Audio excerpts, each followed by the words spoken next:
Cordial saludo. En esta ocasión vamos a estudiar el movimiento parabólico. El objetivo de la práctica es determinar la velocidad del proyectil. Podemos preguntarnos qué es un proyectil.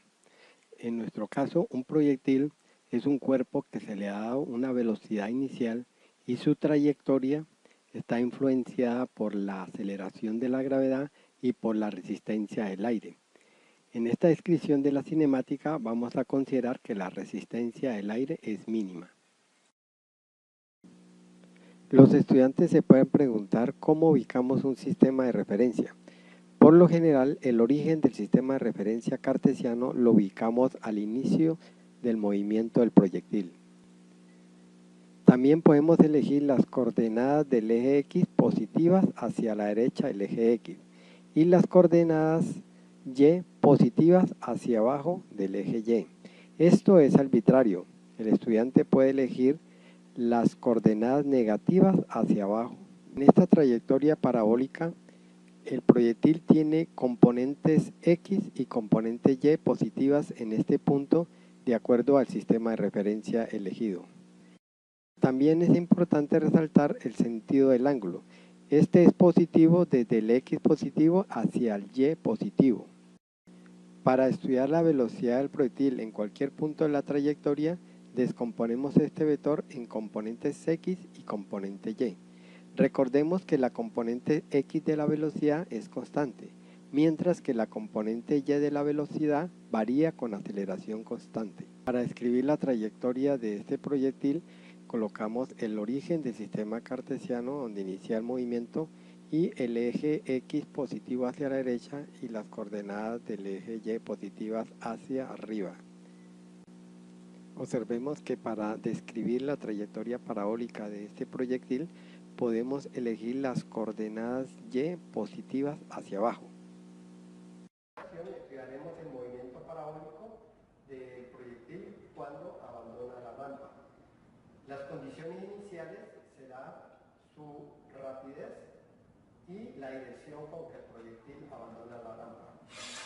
La metodología consiste en soltar siempre el proyectil desde la misma altura. Al final de esta rampa ubicamos un papel químico para registrar el origen de nuestro sistema de referencia. Soltamos varias veces el proyectil para determinar la incertidumbre de nuestro experimento. De esta manera marcamos el origen de nuestro sistema de referencia, siendo las coordenadas iniciales del proyectil X igual a 0 y Y igual a 0. Desplazamos el papel químico 5 centímetros sobre el eje X y registramos la coordenada Y de nuestro proyectil. Realizamos varios lanzamientos para tener información de la incertidumbre. Repetimos el experimento desplazando el papel químico 10 centímetros sobre el eje X.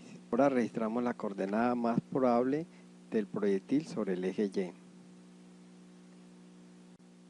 De esta manera continuamos nuestro procedimiento cada 5 centímetros sobre el eje X, midiendo las coordenadas del eje Y.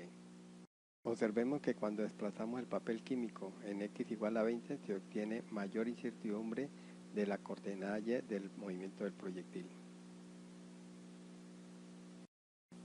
Finalmente ubicamos el papel a 35 centímetros y 40 centímetros y tomamos las componentes verticales del movimiento.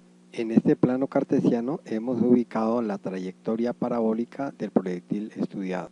En la tabla podemos apreciar los valores promedios de las componentes X y las componentes Y de la trayectoria parabólica del proyectil estudiado.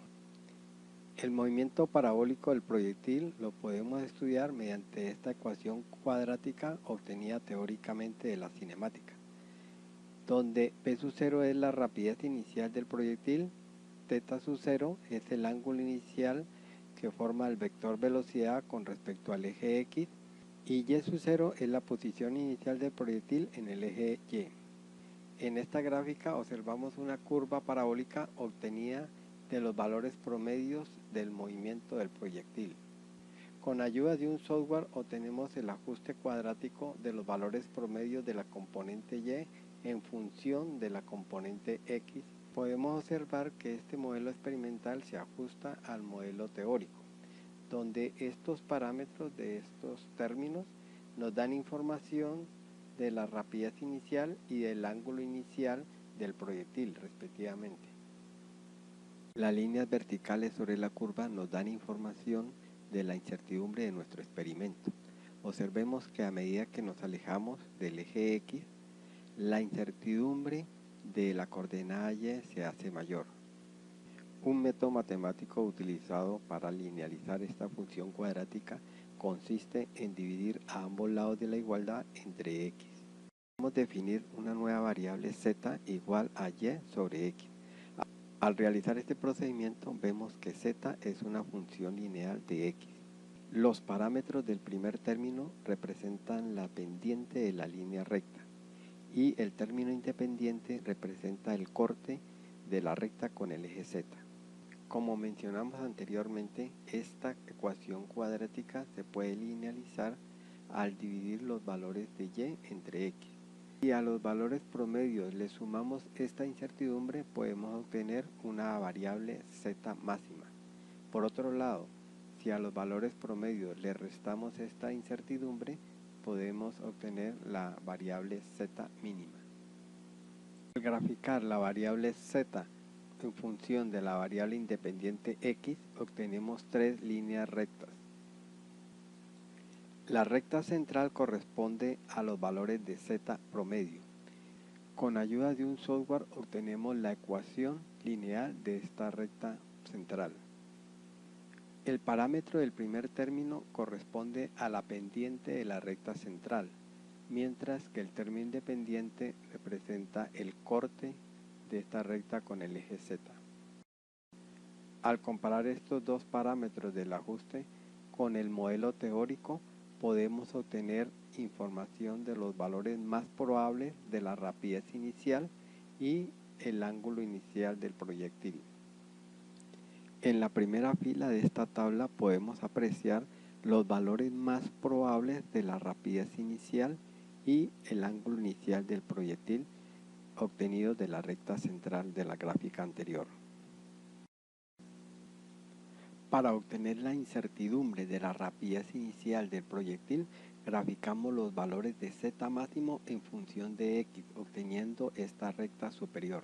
Con ayuda de un software tenemos la ecuación lineal de Z máximo.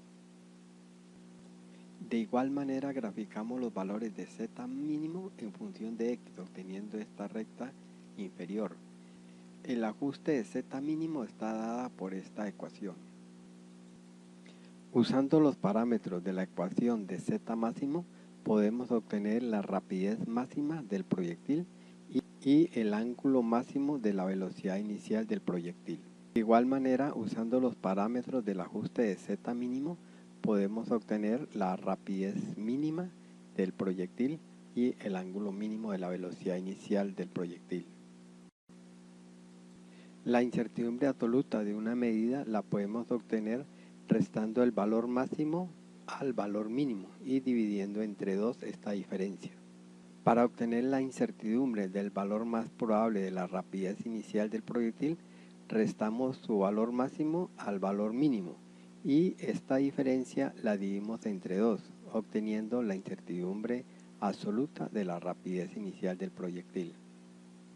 Finalmente podemos reportar la rapidez inicial del proyectil con un valor de 1.61 más o menos 0.03 metros por segundo, siendo este valor el valor más probable de la velocidad del proyectil y este es la incertidumbre absoluta de la rapidez inicial. Para conocer la calidad de nuestro experimento, calculamos el porcentaje de incertidumbre relativa de la rapidez inicial del proyectil. La incertidumbre relativa de una medida es igual al cociente de su incertidumbre absoluta sobre la medida, multiplicada por 100. Reemplazando estos valores, observamos que la incertidumbre absoluta de la rapidez es 0.03, dividido entre el valor más probable de 1.61, multiplicado por 100, nos da un porcentaje del 2%, lo cual nos indica que la metodología utilizada para calcular la rapidez inicial del proyectil es adecuada. En la última columna observamos que el valor promedio del ángulo de la velocidad inicial del proyectil se encuentra en un intervalo amplio, indicando que la incertidumbre de esta medida es alta.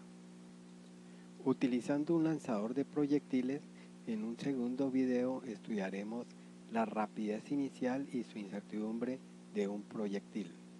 Con dos fotoceldas adaptadas al lanzador de proyectiles podemos medir la rapidez inicial del proyectil.